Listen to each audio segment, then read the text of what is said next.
Hello Classic Pool, Spa, and Hearth fans. Today we're going to show you how to clean your hot tub. To ensure good water quality in your hot tub, it is recommended you drain and refill your hot tub at least every 3 months, more often if the hot tub is used more frequently. If the hot tub water remains cloudy even after sanitizing and oxidizing, this is a sign to change the water.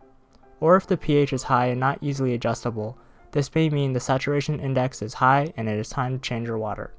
Before you drain your hot tub and add Jet Blaster, remove the filter.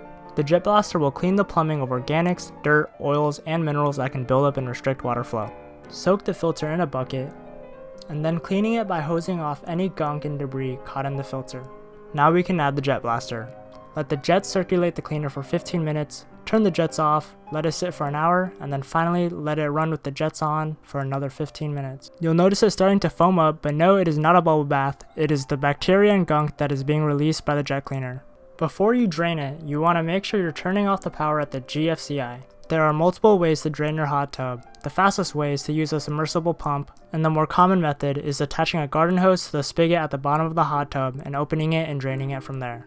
Lefty-loosey and righty-tighty. As it drains, you can start off by cleaning the hot tub's hard cover using a cover cleaner. Now that it's clean, you have the option of adding a protectant that'll prevent the UVs from damaging your cover over time. As the water levels come down, clean the inside of the hot tub using a surface cleaner.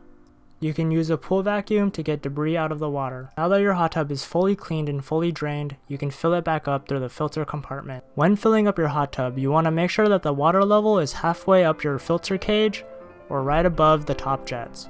Now that the water is filled up to the correct level, you can put the filter back in its compartment, turn on the power at the GFCI, and then the last step is to test the water and add chemicals. These are the recommended ranges for balanced water in a hot tub. You want a pH level from 7.2 to 7.8, a total alkalinity from 80 ppm to 120 ppm or parts per million, a calcium hardness from 150 ppm to 400 ppm, total chlorine from 3 ppm to 5 ppm, and a total bromine from 1 ppm to 3 ppm.